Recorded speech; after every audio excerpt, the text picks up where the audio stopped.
Welcome to Sales Conversion in the Short and Long Term. My name is Andrew Marmont. I'm the CEO of Concurve Content Marketing. And David Guest is with me, and I'm really pleased that he is. So thank you, David.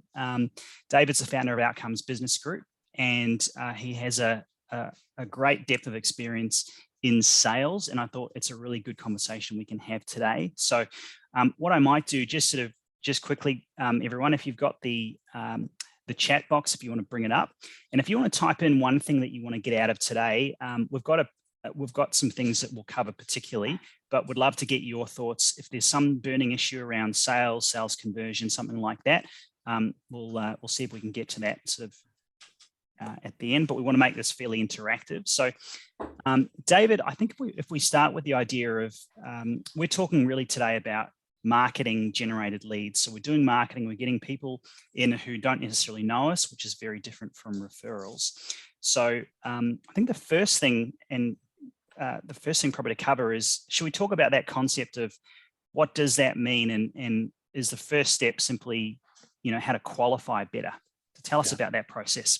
Yeah, look, good point. Thanks, Andrew. Hi, everyone. Andrew asked me to join today. We've been working together for quite a while, but I've been in sales for nearly 35 years, I think, which is terrifying because I know I don't look a day over 20. The question that Andrew asked is very common, and we get people who have been selling for years, but they're selling through referral. And when you sell through referral, it's a very different situation to when you're selling to leads that you generate. And so when we talk about closing sales, there's different levels that you can close sales at. And one of the big concerns I have is when people try and close a sale when there's not a sale to be closed. And what I mean by that is that we get leads which show interest in having conversations, and we get salespeople that then try and close the sale, even though they haven't gone through the due diligence of a sales process. So there's probably a couple of distinctions that I might start with, Andrew, if that's cool. Yes, please. And I noticed that I think Caroline put in a comment about how to close out a sale. And we'll talk specifically, if you like, Caroline, as we get to it. But I just want to do a couple of frameworks to give you a bit of an understanding. The first thing that was a really important distinction to me, because we've got salespeople in our own team. And what we distinguished was the difference between prospecting as a salesperson and closing as a salesperson, and they're two quite different roles. And so if we look at a marketing funnel, okay, and most people, they had some sort of marketing training. I'm assuming you guys have got this. And if we look at the top of a funnel, there's what we call top of funnel marketing, or I like to call it tofu, right? Top of funnel. Now, top of funnel means generating new names that go into your system, leads, okay? Now, when leads come into your system, they come in a variety of temperatures. And so when someone's hot to trot and ready to buy, and they make an inquiry and they say, Caroline, I'm ready to buy your product or service. All I need to know is how much and why I should buy you and not your competitor. That's a really easy sale to close, okay? But then often they come in, they go, hi, look, I'm a tire kicker. And I responded to your advertising because it looked good and I wanted to have a chat to someone. And so there's a big difference between those two conversations. So often with that first example, someone would go straight from top of funnel to what we call bottom of funnel. Now, bottom of funnel to me is where sales conversion occurs, okay? And what that means is someone is ready to buy. They're ready to have the conversation. And really the decision is, do I buy from you or do I buy from someone else? And that's where conversion occurs. But what tends to happen is people take their incoming inquiry and they assume that at this point in time, this could be a sale, so I'm going to start to try and close this sale. Now, what's missing in this picture is this thing right in the middle here. And as you could guess, it's called the middle of funnel, or MOFU. Now, very simple diagram, but what it reminded me when I saw this is that someone who comes in the top of the funnel needs to be qualified. Okay, and what I mean by that is before we go into closing mode, we need to make sure that they're ready to buy right now, that we can solve the problem that they have. And they've got the finance, they've got the timing, they've got the need, and everything lines up before we go from top of funnel down to the bottom of funnel. Typically, there's two stages, okay? And the first stage is qualification. So what we need to do here is in top of funnel, we need to have some way of qualifying our prospects. And one or two or three things should happen with qualification. The first one is if they're not a fit. Okay, if someone's not a fit, they should be then ejected out of the funnel. If it was a wrong number, or if they think you sell something that you don't sell, or if they're what we call a D-grade client, which means they're not someone you want to do business with, you need to eject them quickly. The second thing that can happen is that we qualify them, but they're not quite ready to go. So what that means is that we actually take them from here and we put them into the middle of the funnel. Now, middle of funnel is generally also known as nurture, okay? And it's something that Andrew sort of specializes in, which is saying this guy or this lady is interested in our product or service, but I don't think they're ready to buy yet. And what that means is either the timing's wrong, or they can't reconcile the price in their head because it's the first person they've had a conversation with, or there's not enough of a trust or commitment to you. So middle of funnel is where we build relationship, okay? And this can happen very quickly if someone is referred to you because a relationship is built by the referrer, or it can take a period of time, which sometimes shows up as getting emails or education from the person they made the initial inquiry with. Our job in qualifying is to be like a triage nurse, okay? If you think about what a triage nurse in a hospital does, their job is to assess the severity of your condition and then make a quick decision as to where you go. Do you go straight into emergency? Do you sit in the waiting room? Or do I send you home to take 2 Panadols and call me in the morning? Okay. So I think when we get clear on this qualifying process, we realize that that's not a sales process, right? The triage nurse is not a doctor, right? The triage nurse has a very specific job, and that is to ask the right questions and to make an assessment. And if we do that at top of funnel, we can actually streamline our sales process a lot and avoid a lot of frustration. Because if we don't qualify and we try to sell based on someone saying, how much do you charge for your service? And you straight away go into the price before you qualify, you might be setting yourself up for a failure. Does this make sense, Andrew? Could I ask? Yeah, that's fantastic, David. And jumping everyone, if you got some questions around that, I'd like to know, so, you know, what sort of questions, or how can we qualify them in effectively 5 minutes or less? You know, how do we get there? It's a good question. The answer is to have the right questions at hand and a very short script. So depending, and I might find out from a couple of the guys on the call, we'll start with Carolyn asked the question, how to close out a sale. Carolyn, what sort of business do you run, or what sort of industry are you in? Okay, well, we're actually in the training business. Great. So it's normally in collaboration with clients. Mm-hmm. You know, what do you want? So it's soft skills training, where a trainer goes in and, depending on the topic, run a one-day workshop or whatever. Great. So so my issue was, you know, they've asked for a proposal, we've had the chat, we've had quite a bit of discussion about what they want. I've sent it through. Yes. And then I can be left hanging. Yes. So I'm guessing I'm in this middle of the funnel. Yeah. So what happens is when someone rings you and asks you for a quote or a proposal, our tendency is to respond and comply. Okay. Sure, I'd love to. But what we forget to do is ask the triage questions. And the triage questions, and I'll give you an example without knowing exactly the detail of your business. The first question is, why do you want a quote? Yeah. Now it sounds a bit weird, right? But you know, what has spurred you to actually make this inquiry today? So we're looking for the reason behind the inquiry rather than responding to the inquiry. Because when someone says how much, and as soon as you give them a price, what happens is in their mind, they have now the price and the understanding of what they think they need. So they make this measurement. Does that make sense? So, yeah, it does. Now, what you don't know is why they want to get a quote for training. What is the time frame that they're looking to do the training in? What is the benefit they're looking at from the training? And so what is the driver behind the inquiry? Mm-hmm. And so usually triage questions are very short and sharp and to the point. And I'll give you an example of ours because that's easiest. My first question is, do you run your own business? Yes or no? Because we only work with business owners. Do you want to grow the business that you're running? Yes or no? Okay. And I also need to know size so I can work out which is the right solution to the problem. Okay. So if it was training, and I'm just going to guess, and I'm probably going to be wrong, but I'll give this a go. My first question is, can I ask what led to today's inquiry? Okay. And they'll say, oh, we're looking for a trainer. So they'll try and give you the short answer. And you'll say, yes, but to what end? Oh, to train our people. So why do you think you need to train your people? Okay, so I'd be asking questions to get the driver behind the inquiry first, because as soon as the proposal goes out, the conversation terminates. Thanks, Carolyn, we've got your price. We'll get back to you as soon as we make a decision. But the real problem here is you're not in middle of funnel anymore. You're in sort of, we've got your price. We'll call you if we go ahead. So the conversation ceases. Okay, so the qualifying questions, there's generally 3 to 5 questions. It shouldn't take more than 5 to 15 minutes maximum to do what we call a triage. Yes. And it's always the same question. So Andrew rings me and says, hey, David, I'm interested in getting coaching from you. How much do you charge? And I say, Andrew, thanks so much for your call. Before I give you a price, can I ask you 3 questions? And he says, sure. Is it your business? Yes. Tick. What's your revenue? I need to know that so I can get a sense of, what's going to be a big price or a little price. And what triggered your inquiry today? Why are you looking for a coach? Now, that last question is a soft question. It's a tricky one because he might say, because I want to grow, but I have to dig a bit deeper. Why? In what way?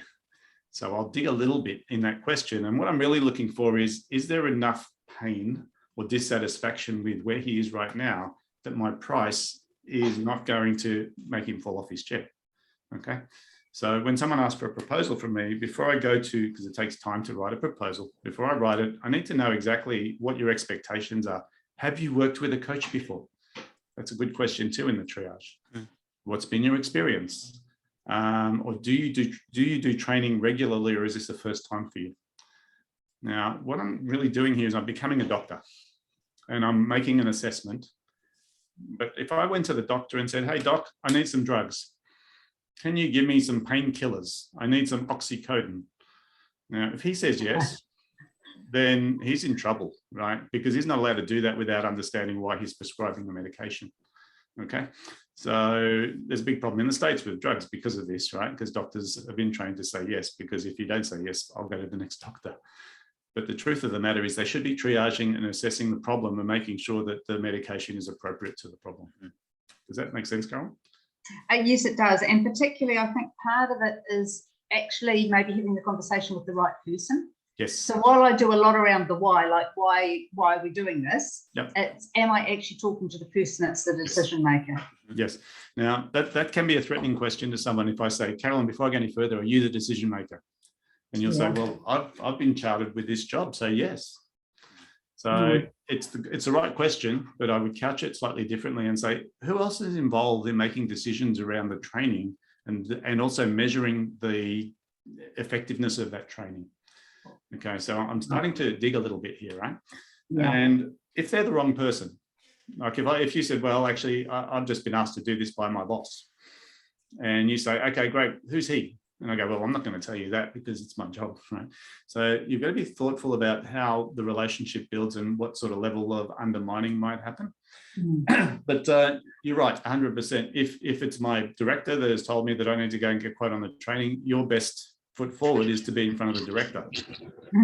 But here I am as a bouncer at the front door, so to speak, which means I'm not going to just send you to him because he told me to get this sorted out. He didn't tell me to find someone to bring him, right? So you're going to have to play that dance. So you take one step back. Okay, if you're not the decision maker, that's fine. But I just need to understand the parameters because I can give you a proposal, but I don't want to give you the wrong proposal. Now, remember, triage has to be quick. So what I'm assessing is this a real opportunity or is it a waste of time? Because I don't like doing quotes for people who aren't going to buy, right? Because to me, a quote should literally be so that you can place a purchase order against it. It shouldn't be a presentation. A proposal is a price. A presentation is a presentation. So you might say, David, before I give you a quote for training, what I'd love to do is just do a workshop with you and your team to just make sure we get the right training that's going to produce the result that you mentioned. How does that sound? It'll take 30 minutes on a Zoom call. So I put another step in there. Okay. Good idea. Like that one. What we've done here is we've been very distinctive about this top of funnel and bottom of funnel. Because remember, the top of funnel was qualification. No, I'm pointing at my iPad, I should draw on it. So top of funnel here is about qualification and assessing whether it's a real opportunity that's ready to go. And if it is, the presentation is the bottom of the funnel, and that's where I do my selling. But there's no point selling if the person who's making the decision isn't in front of me. Because the risk is I sell to the subordinate who says, that's fantastic, I've got all the information I'll need, I'll just send your proposal to my boss. Okay. And this is what happens. She sends the proposal to the boss. It doesn't have Carolyn explaining all the benefits of the training. It just has a price on it. Boss looks at it and goes, what's this? Oh, that's that training you asked for, boss. $10,000. That's too much. Now, he hasn't really heard the story. All he's looking at is the dollars. Okay. So you need to get in front of him. But he doesn't want to talk to you as a salesperson because that's what he delegated for. So you're talking about a gatekeeper here. So bring your sales process into 2 steps is probably the summary of what we're talking about, is making sure there's a qualification stage, short, sharp, and effective, an assessment.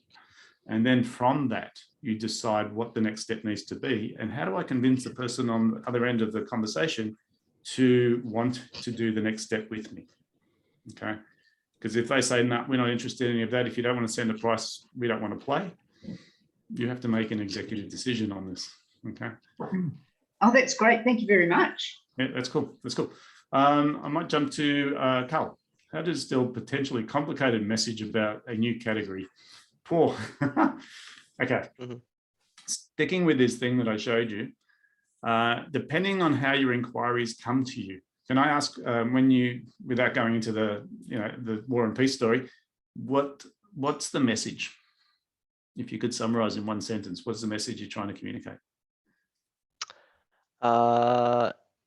International students are especially vulnerable, and Study Village provides a new solution to alleviate a lot of that vulnerability. Right. And so your inquiries, are you getting inquiries at the moment, or are you working on getting? So is the issue top of funnel? We're just starting to now. We work with agents that distribute our products, and they're starting to have these conversations. Yeah. Awesome. So is the target that we're talking about the student or the agent? It's a bit of both. Ultimately, it's the students' parents typically. Okay. But yes, I mean, we're having the same sort of conversation, introducing category and the service to our agents too. Yes. And that's a process, and very similar. Similarly, it's a sales process. Yeah. Yep. So we have a similar issue, right? We work with partners and we work with clients who we coach, and they're 2 separate sales funnels. So they have a top of funnel, middle of funnel, and bottom of funnel. And so with the agents, I think what you need to think about is when you talk to an agent, the first question is, why are they talking to you in the first place? Are they an agent that is going to serve the same target market as you? What are their pain points that you're going to solve? And this is where it gets difficult, because an agent doesn't necessarily make money from selling a product, or they do? They do, yeah. Okay. So for them, it's a sales opportunity to bring your service into their mix and sell it to their existing database. Is that correct? Cool. That's about it. Yep. Awesome. So that message is fairly straightforward because it's just a transactional message. But that's not the same message as the student message. Okay. That's so right, yeah. 2 funnels. Okay. Which one did you want to focus on? Oh, perhaps the first, the agent message. Yeah. Sure. So we had to separate it totally and say, well, if there's an agent out there that is going to make an inquiry, what's going to make them stick their name in the ring, top of funnel? So that'll be the marketing issue, and Andrew's the sort of guy you talk to about marketing. And when they do, they're going to be a bit disengaged because we're not their client, we're a supplier to them, okay? And they're probably looking at you going, well, this is a great idea, but it's not my bread and butter, it's just an add-on to what I do. So how do I make this easy to understand, easy to integrate, and how is it really going to generate income for me? Is it just going to generate income for Carl? Those are the questions that you probably need to address. And what I tend to do is, once you've got your qualifying questions done, your triage, which is, are you the right agent? Do you serve the right target market? And are you serious about this conversation? Because if you are, let's talk turkey. And if you're not, I'm going to put you in my middle of funnel. Now, middle of funnel is where you answer frequently asked questions. So you educate people over a period of time. And so when you have people who could be a good client for you, but they're not ready yet because they think you're too dear or they don't understand exactly what you're offering, you create a document called Frequently Asked Questions, and Andrew does this. And in there's got to be anything between 1 and 100 questions that people normally ask you, like, what is this all about? Why should I do this? And each one of those questions warrants a document. or a piece. Let's call it a content piece. So in the middle of funnel, we now have what's called an autoresponder sequence, where we just send this information over a period of time to get someone from just a low-level inquiry to someone who says, Carl, this sounds amazing. When can we start? Right? Because that's where bottom of funnel occurs. Does that make sense? Yeah, it does. Yeah. So the point, I like it. Yeah, the point I'm making is if we separate into those two areas, top of funnel and bottom of funnel, and recognize trying to convert someone when they're not qualified or not educated is going to end in frustration. We can then have what we call a lossless sales system. So if you're not ready to buy, that's fine. If you fit my target market, I want to make sure that we keep our channel of communication open until you are ready to buy.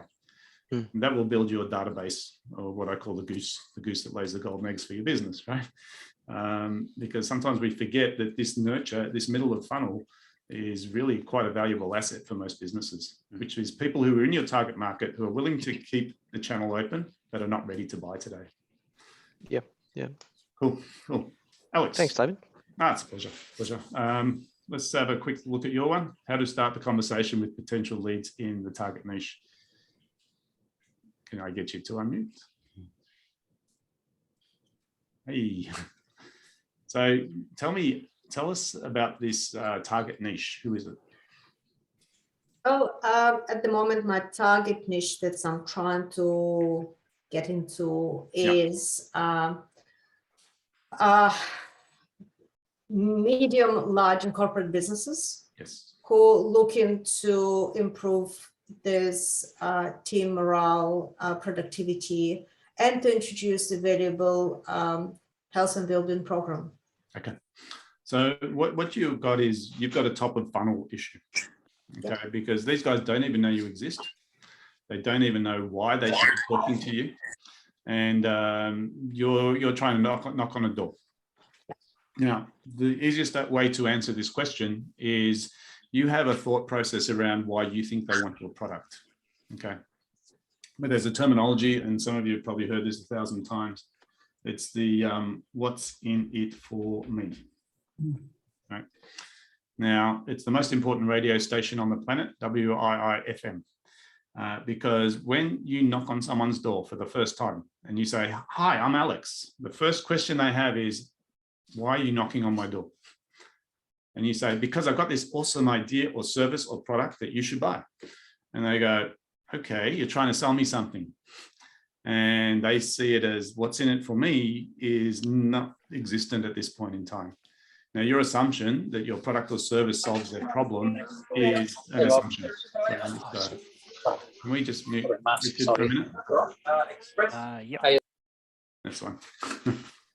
Buying coffee or something. So when we say how to start the conversation with a potential lead in your target niche, the real question is, why would they want to listen to you? Not buy your product, because we're not bottom of funnel, we're top of funnel. Why would they even give you 5 minutes of their life? Okay, because their time is a premium, right? And they're trying to work out, this person just contacted me about something, I'm not really sure. And they use what's called the limbic brain, right? Which is fight or flight. Are you going to kill me? Am I going to eat you? Or are you going to buy from me, right? They're trying to assess in their mind, what is this? Is this a prospect? Because if it's a prospect, I'm going to talk to you. If it's someone trying to sell me something, I'm not interested. Now, I haven't even heard what you're selling, right? But I just don't have the time to entertain the conversation. So the trick is to get right to what is the real thing that's going to benefit them immediately, not by buying your product or service, but by having the conversation with you. Does that make sense? Tough question to answer. But there was a really brilliant book written many years ago. It's called The Ultimate Sales Machine. And in there, Chet Holmes talks about the stadium pitch. And the way he puts it is really interesting. He says, I want you to imagine that we have a stadium of 100,000 people, and in there is your target market. Everyone who you just described to me, they have to come to this presentation. But the minute you open your mouth, they're allowed to stand up and walk out the door. So here's what happens. Hi, I'm Alex and I sell XYZ. That's what most people do as their intro. 98% of the people in the room go, not in the market for XYZ, I'm out of here. 2% go, wow, that's amazing. That's exactly what I was looking for today. But our problem is, how do we get the other 98% to stay? So let's do the quick categorization here. It's actually 3% are buying right now. Any market, this is just a generic thing that he says. He says 7% are probably thinking about it, but not buying right now. So they're in the space and they're going, actually, that's something that's been on the table, but we're not ready to buy. And then the other 90% consists of 3 things. They don't think they're interested. They think they're definitely not interested. And what was the other one? They're just not, they're not. Yeah. They're not, it's just not on their horizon. Yeah. Not on their horizon. Yeah. So the question that you need to answer is, how do I keep those people in the room? And the answer is, don't talk about your product or service. Talk about them and the problem they're facing right now, right? Not from your world, from their world, okay? Which means if you're talking to executive HR managers in large corporations, my question is, what is their KPI on their job description? And I'm guessing one of those KPIs is going to be retention of their staff. And if you know what that number is for an industry and you say, hey, I'm going to talk about retention of staff, and I know across this industry, it's at 58%. And I'm going to show you 3 ways to improve it by 10% over the next 90 days. I didn't talk anything about my product. I talked about a problem they have and how I'm going to show them how to resolve it. Does that sort of help a bit?